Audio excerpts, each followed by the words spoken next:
professor desde 2010, sou formado em Letras pela Universidade Federal de Minas Gerais. Lá eu fiz o meu mestrado em Linguística Aplicada e fiz um doutorado em Estudos de Linguagens pelo Centro Federal de Educação Tecnológica de Minas Gerais, o Cefet-MG. No Cefet eu sou professor efetivo e também lidero um grupo de estudos críticos para educação étnico-racial, GEC, que é credenciado pelo CNPq.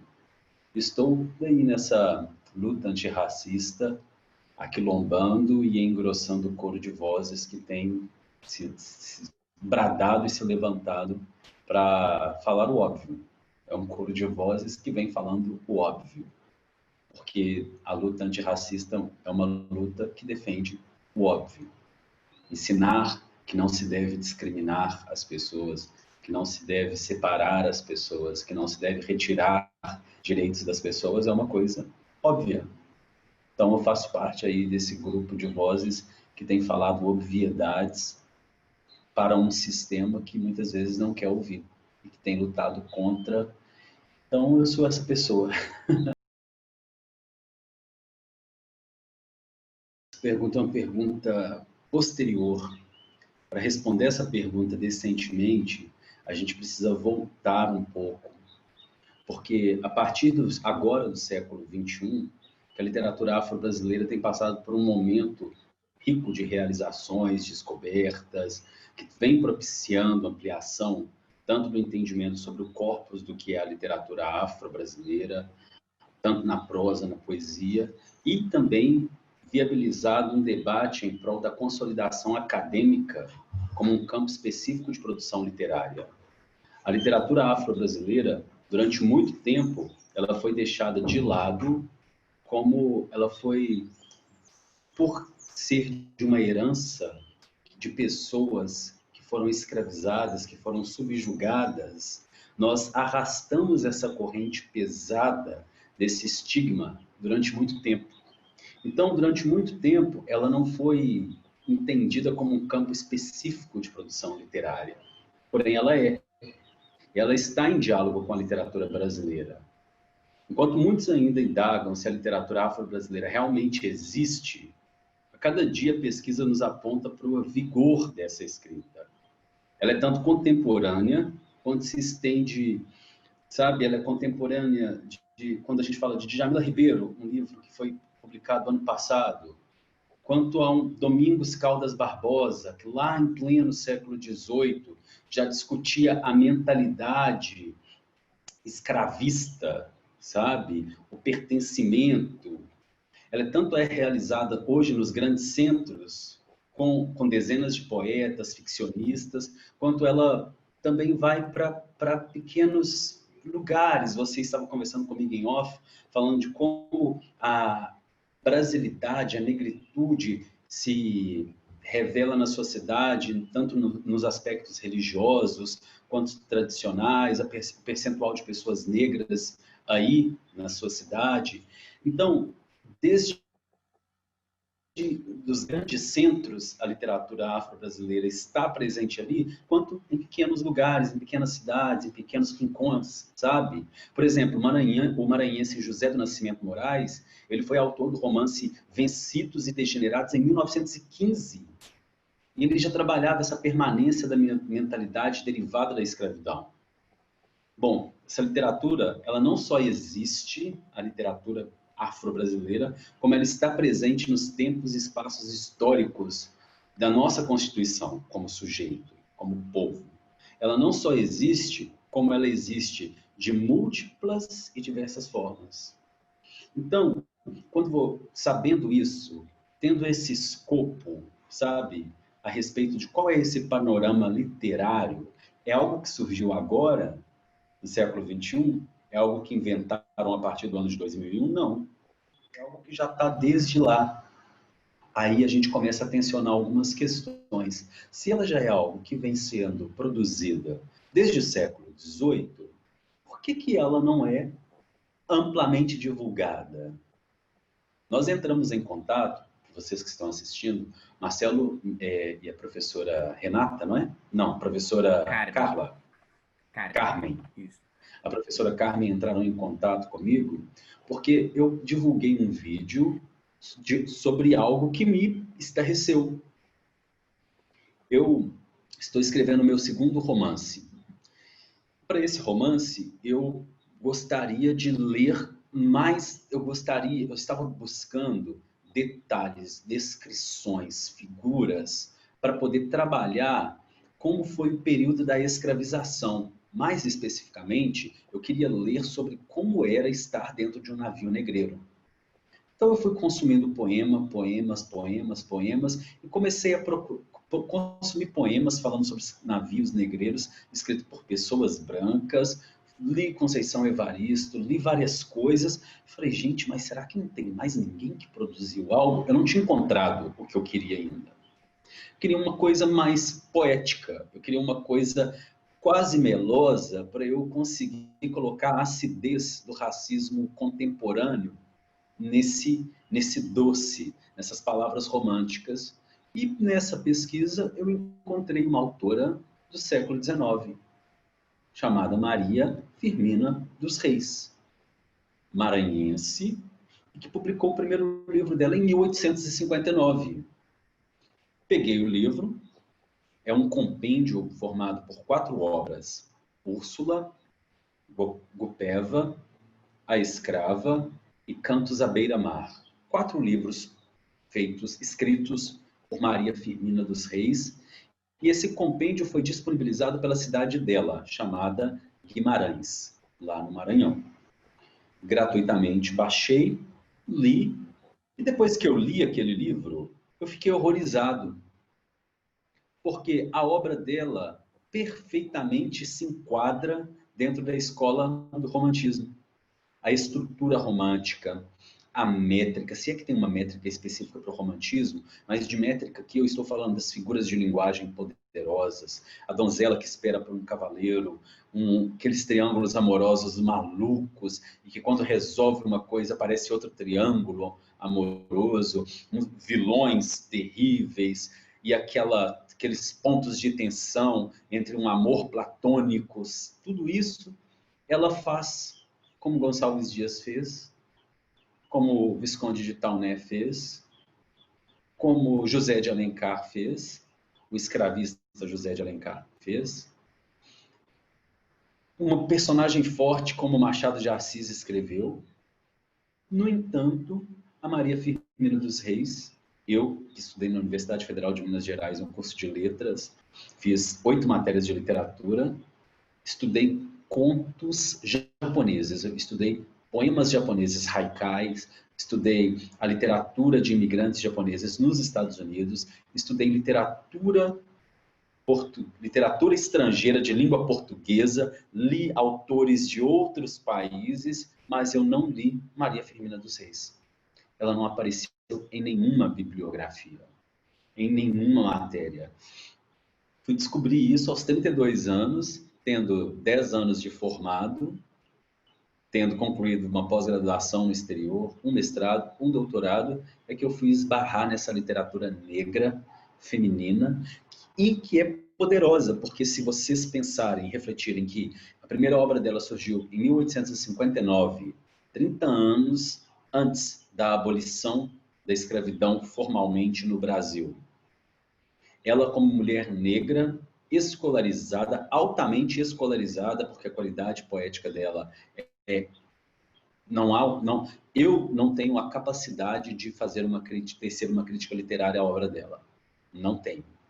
Eu adoraria ler alguém que possa fazer uma crítica ali, porque eu li e apenas bebi aquilo. Foi muito bem conduzido, muito bem escrito e não deixa a desejar em nada. Isso dito, eu não entendo por que nunca entrou na grade curricular da UFMG, por exemplo. E ela não é a única. Se nós pensarmos, refletirmos sobre a trajetória das mulheres negras na escrita, é muito perturbador. Porque nós temos a Maria Firmina dos Reis, em 1859, produzindo. Aí, nesse espaço, mulheres negras no Brasil não produziram. É o que parece que querem que nós entendamos. Porque depois disso a gente tem a Carolina Maria de Jesus, em 1907, 1920, não, 1914, Ela é de 1914, 14, ela nasceu. 1914 e 1977, né? Isso, né? O quarto de despejo é de 1960. Então, a 58, gente tem a 60. Carolina Maria de Jesus lançando um livro 100 anos depois. Então, a Maria Firmina dos Reis publica em 859. Carolina Maria de Jesus em 1960. Olha só. Então, não houve publicação feminina negra nesse tempo. É algo tenso. Depois disso, a gente tem Conceição Evaristo, publicando lá na década de 90 o caderno, uma antologia de textos chamado Cadernos Negros, feito por um quilombo, né, um comitê, um grupo chamado Quilomboje. Então a gente tem três grandes autoras, mas olha o tempo que a gente tem. Olha, sabe? E durante todo esse tempo foi produzida tanta coisa. Tantos clássicos surgiram, tantas coisas foram sendo lidas e repetidas e reproduzidas, entendem? Então a gente tem esse apagamento da produção de negros e negras. Nós temos um silenciamento dessas vozes poéticas, dessas vozes literárias. Então, quando você me pergunta se eu esbarrei com autores negros, eu falo, li Antônio Gonçalves Dias na faculdade. Recentemente descobrimos que Machado de Assis era negro, li Machado de Assis, vários contos. Até hoje a gente tem aquela dúvida, Capitu traiu ou não, que é apenas uma brincadeira porque é um ponto irrelevante diante de tudo que Machado de Assis fez.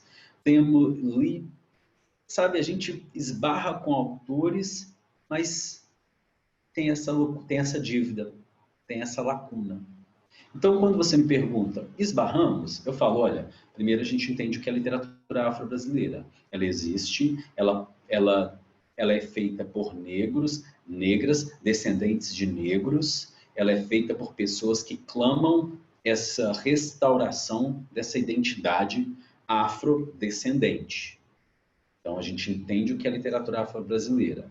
A gente rebate essa falácia de que não existe uma literatura afro-brasileira. A gente rebate isso. Existe sim. Existe essa literatura que não objetifica o negro como Mussum, sabe? Como Vera Verão, o negro como o negro vagabundo, o negro como o negro que fala errado, o negro como o negro estereotipado, o negro homossexual que não se restringe, não se resume a apenas um tipo de essência, de ser. A gente pega essas formas e despedaça. E ao despedaçar essas formas, a gente consegue entender a produção dos negros, das negras. E principalmente começar a jogar, a elucidar algumas das questões e começamos a questionar os porquês os negros e as negras com seu trabalho artístico são silenciados, não são entendidos como, não são encarados, considerados como artista, como escritor, como um clássico. Eu estou engasgado com o fato da Maria Firmina dos Reis não ser considerada um clássico. Engasgadíssimo com isso. Porque foi ela, mas poderia ter sido a minha tetravó, por exemplo. E não é. Não é considerado. Essa voz não reverbera, não é ouvida. Isso mostra esse racismo, esse sexismo, essa separação que tem dentro da academia, dentro do campo do saber.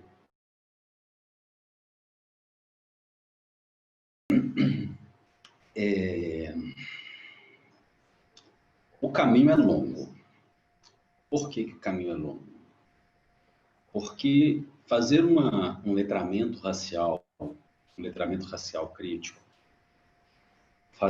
trazer uma reflexão, suscitar uma reflexão, automaticamente implica em tensionar zonas de conforto, tensionar aqueles tão ditos privilégios, tensionar aspectos que são naturalizados como os corretos, como os naturais. Da mesma forma que pessoas homofóbicas dizem que o natural é um homem se casar com uma mulher, ter um filho, uma filha. Da mesma forma que pessoas xenofóbicas tendem a dizer que imigrantes roubam seus empregos, as suas vagas, e fecham os olhos para como a multiculturalidade ela enriquece, como a diversidade fortalece. Sabe um exemplo que eu preciso citar? Abra um parênteses. É do Drauzio Varela, ele dizendo que as raças de cães que são extremamente puras são as que têm mais tendência a desenvolverem doenças mais severas. Por exemplo, os dálmatas, que são uma raça... Eu falo de dálmata porque o meu vizinho tem um dálmata. Os dálmatas, que são uma raça muito... tem a tendência de desenvolver torção estomacal, ou os bulldogs franceses, eu tenho um que tem uma tendência muito forte de sofrer de apneia e problemas respiratórios por conta do focinho achatado. Quanto mais puros eles forem no seu pedigree e na sua mistura genética, mais fortemente essas possíveis doenças vão se manifestar. Mais violentamente vai ser a batalha desses animais para sobreviver caso alguma dessas doenças se manifestem. Quanto mais misturado for, mais forte o animal fica. Por isso que a gente tem os vira-latinhas aí, vira-lata caramelo, que vive 20 anos tranquilamente, com anticorpos para tudo. Com o pelo tá lá, você olha para o cachorro, parece que o cachorro está sorrindo para você, parece que o cachorro tem 1 ano, ele tem 20 anos e está lá bonito. Porque a mistura, a diversidade fortalece. Quando a gente pensa nessa teoria eugenista, nessa loucura eugenista, né, esse delírio fatal que aconteceu no início do século XX, principalmente, mas que não é só do século XX, ele já vem lá da Bíblia. Você, como historiador, né, se a gente pega o texto sagrado, a gente pega o mito bíblico para poder analisar, a gente já tem lá orientações para não se misturar, para entrar na terra tal, tomar posse, passar o fio da espada, homem, mulher, cachorro, gato, gado, qualquer coisa, destruir tudo, tacar fogo na cultura, tacar fogo na religião, destruir os altares, destruir a comida, destruir a plantação, não sobrar nada, porque eu sou. Então já é um assunto, já é uma figurinha muito velha, essa ideia de uma raça superior à outra. A gente já tem isso sendo arrastado na humanidade e muito pouco criticado há muitos séculos. Então, quando a gente pensa nessa eugenia, quando a gente pensa nesse epistemicídio, quando a gente pensa nesse silenciamento, a gente tem que automaticamente desinstitucionalizar isso e colocar em pessoa física. O que eu quero dizer com isso? Se eu tenho você, Marcelo, como o professor branco, hétero, que é casado com uma mulher branca e tem os seus 2 filhos, o seu cachorro, e você e a sua esposa trabalham na mesma faculdade e lecionam do mesmo jeito e dão as suas provas da mesma forma e aplicam as suas avaliações do mesmo jeito e conduzem os seus seminários da mesma forma e fazem tudo da mesma forma. Quando chega alguém e critica, questiona isso, a pessoa está comprando uma briga muito séria. Porque a primeira coisa que você vai falar é: eu faço isso aqui há 20 anos. Quem é você para falar isso comigo? Eu sou de uma família tradicional brasileira. A minha família, você sabe com quem você está falando? Eu não sou cidadão, eu sou engenheiro civil formado, sou melhor que você. Você sabe com quem você está falando? Esse espaço aqui é meu. Quantas vezes eu, como pessoa negra, entrei em lugares e me senti mal porque eu era o único negro ali? Em restaurantes. Eu entrei num restaurante ano passado, e quando eu entrei no restaurante, eu me mudei para uma outra cidade, que é onde eu moro atualmente, não conhecia os lugares na cidade, E fui para esse restaurante que falavam que era muito bom. E fui para esse restaurante que era muito ok, nem era tão bom assim, já estive em melhores. E quando eu cheguei neste restaurante, Donda Place, não tinha uma pessoa negra, nem os garçons eram negros. Eu entrei, claro que eu vou olhar isso, é a primeira coisa que eu vou olhar. Eu não vou olhar, antes de eu olhar o cardápio, eu vou olhar onde eu estou. Quem mais é negro aqui? Quem mais pode pagar por isso aqui? Que lugar é esse? Eu sou bem-vindo aqui? E eu claramente não era. Porque quando eu fiz o teste do pescoço, eu vi vários olhares na minha direção. E o racismo ele não é flagrável. Porque ele se confunde um pouquinho com a paranoia. Será que estão me olhando? Será que estão me desprezando? Será que estão me afrontando? Será que, sabe? Se você vê o olhar toda hora, claro que você sente aquele ataque. Quando você vai questionar, tensionar essas questões, você esbarra em várias situações.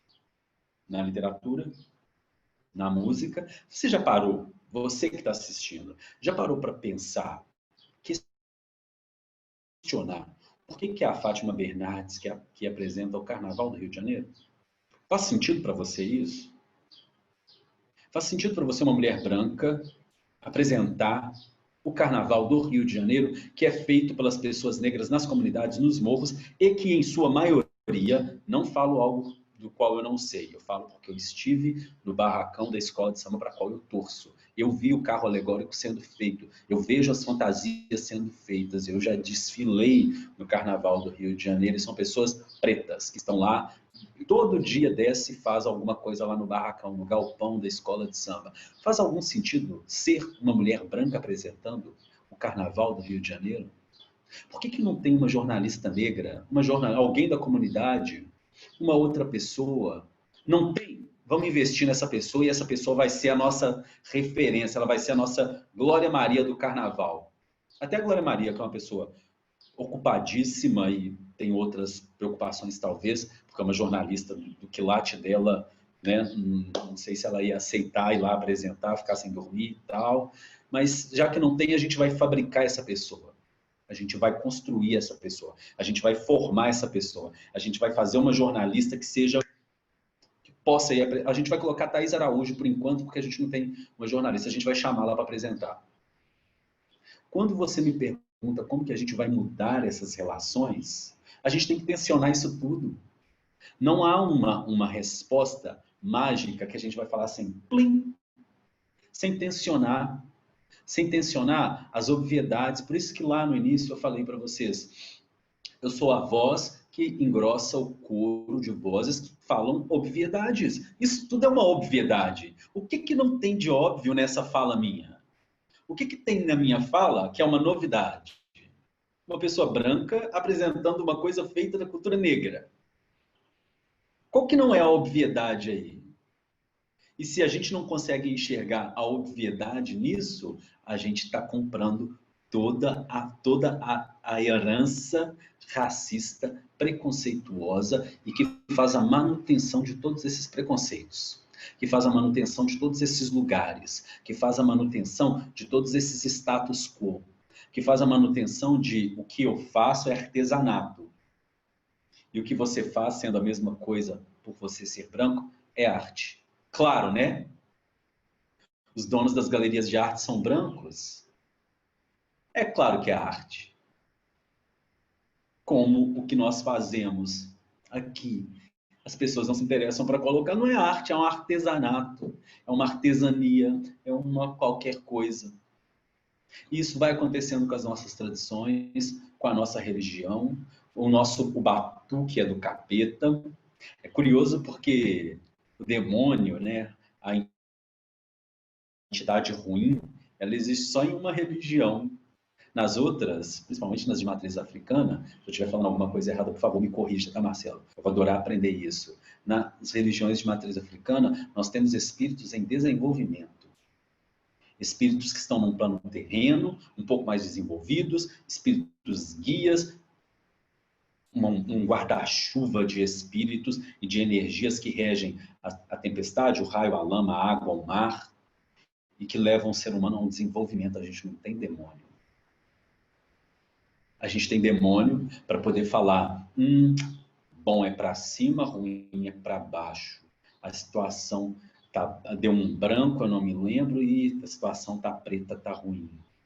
Se isso não é questionado, o que eu quero dizer? Se essas questões não são tensionadas, questionadas, problematizadas, elas não vão mudar. É muito simples eu falar isso, tudo aqui que eu estou dizendo, para uma outra pessoa negra. O que é complicado é eu colocar o dedo na cara de uma pessoa que é racista, que tem feito a manutenção, contar alguns casos, gosto de caso. Conheço uma pessoa que é negra. Ela ralou pra caramba. O pai tinha uma loja de roupa pequenininha, sim, negócio que ele comprava em São Paulo para revender na loja dele, sabe? Como as pessoas têm péssimo hábito de dizer, e eu não entendo por quê, loja do povão. E é no povão que está o dinheiro. É onde tem povo que o dinheiro circula, pelo menos circulou, entre 2004 e 2015. Bom, mas a loja das pessoas. E essa filha dele estudou, ele conseguiu pagar uma faculdade particular para ela estudar design de moda. Ela era a única negra na sala dela.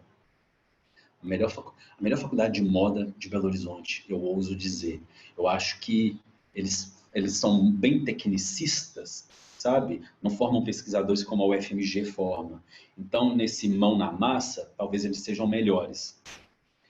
E ela se formou lá, é caro, ela foi a única negra na turma dela.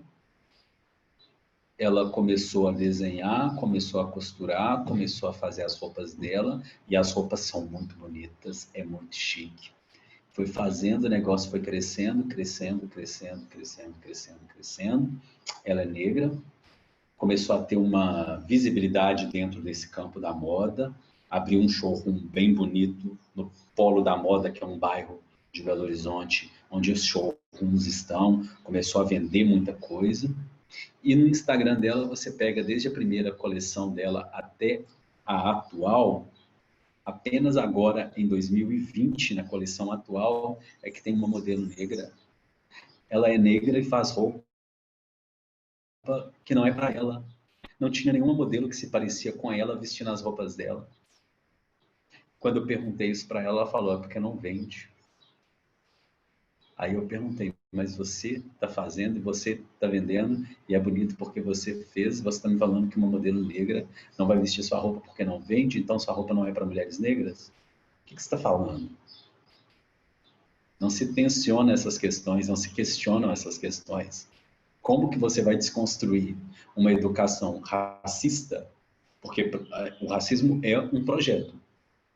O racismo, ele é um ideal, ele é uma agenda. Como que você vai combater essa educação racista, essa educação que ensina que as princesas são loiras e têm um vestidinho e são da pele branquinha? Como que você vai desfazer isso se você não tensionar esses pontos? É assim que eu respondo a sua pergunta, Marcelo.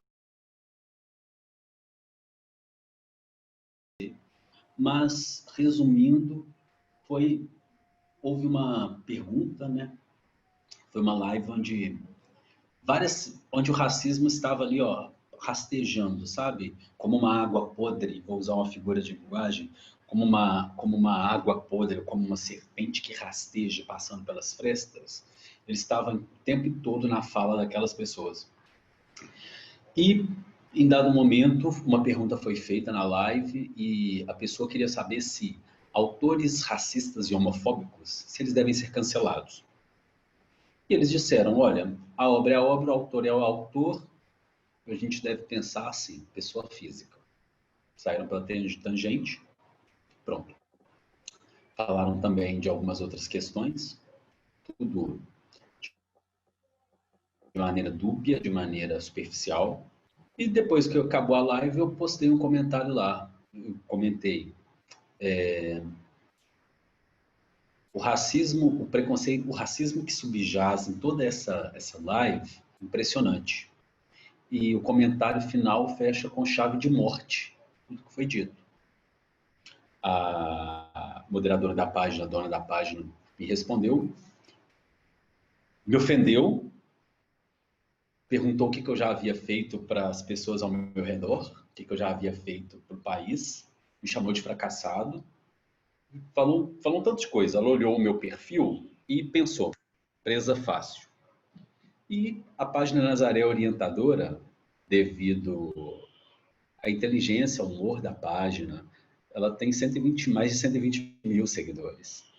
Eu peguei, printei o que foi feito lá, o comentário dela, coloquei na página e falei, olha, eu tenho 32 anos, eu tenho apenas 32 anos, sou formado pela melhor faculdade de letras do Brasil, a UFMG, sem dúvida, os rankings mostram isso. Eu sou especialista pela Universidade de Oregon, eu sou mestre pela UFMG, eu sou doutor pelo Cefet, eu sou consultor e examinador oral do IELTS pela Cambridge University, sou pesquisador do Cefet, eu sou líder do grupo de estudos críticos para as relações étnico-raciais, credenciado pelo CNPq, para responder a primeira parte, ou seja, eu desconheço fracasso.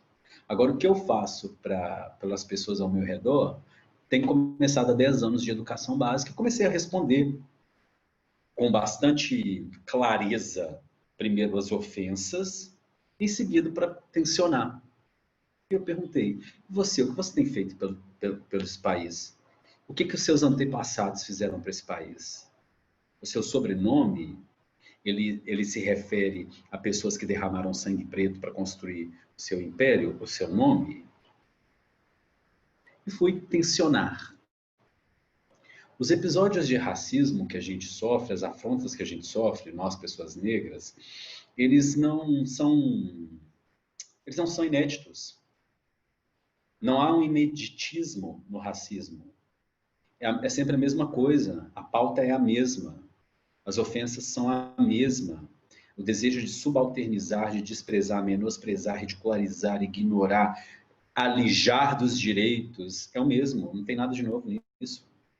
Como não tem nada de novo no racismo, não tem nada de que não seja óbvio na luta antirracista.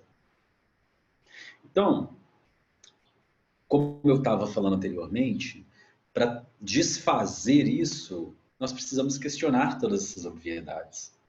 Nós precisamos questionar. E não é um lugar de uma relação fácil. Por quê? Nós temos algo muito forte chamado branquitude. O que é a branquitude? Professor João, eu sou branco, eu estou inserido na branquitude? Talvez, vamos pensar. Ser branco te habilita a estar na branquitude, porque você não pode ser negro, nem indígena.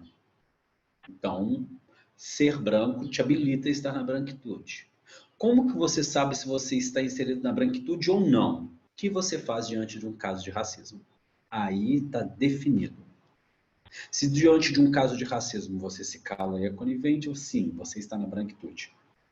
Se diante dos privilégios, qual que é o privilégio? Eu não sei se vocês já ouviram aí no Sul, mas aqui a gente já ouviu muito. Vai ter uma festa e lá só tem gente bonita. Você chega na festa, só tem gente branca. A beleza, o conceito de beleza da branquitude são seus semelhantes. Se você não questiona, não tensiona essas relações, talvez você esteja sentado à mesa com a branquitude, se fartando de privilégios, de passabilidade, de não ter a sua titulação questionada. Eu já tive a minha titulação questionada. Você é doutor mesmo? Doutor com doutorado? Você é professor? Você trabalha no Cefet? Você é porteiro? Eu ouvi tudo isso. E o que tem de inédito nisso? Está acontecendo nesse exato momento. À medida que você me ouve, alguém está sofrendo racismo. Nesse exato momento. Um negro está sendo morto. A cada 23 minutos, um negro morre no Brasil. O direito à vida tem sido um privilégio. Então, tensionar essas questões. A fala da pessoa que eu conheço lá sobre a modelo negra não vende, ela está embebida na branquitude. que a pessoa negra não vende? Porque a branca não vai comprar? Tudo bem, vamos vender só para as negras, vamos fazer uma marca só para negras. Vamos exaltar a beleza da mulher negra. A primeira modelo da marca dela, negra, está ao lado de uma modelo branca. Nem estreou uma coleção inteira. Ela precisou lá da passabilidade, da credibilidade da mulher branca se ver também, ver uma modelo como ela, para ela poder consumir aquela marca. Então, os casos de racismo, a branquitude, esse estado de inebriante em relação aos seus privilégios, aos espaços que você ocupa e a ausência de pessoas negras nesses espaços, nessas discussões, nessas bibliografias, nessas lives, nessas interações, nessas entrevistas de emprego, nesses contextos, nesses restaurantes, essa ausência é o maior entrave. Então, quando você me volta os meus olhos lá para o caso do racismo na minha página, eu digo, bom, não tem nada de novidade, não tem nada de inédito aí. O que a branquitude não esperava é que dos meus 120 mil seguidores, grande parte deles iria lá no post comentar. Devolver a chicotada, explodir a casa grande. Isso é um trecho de uma música.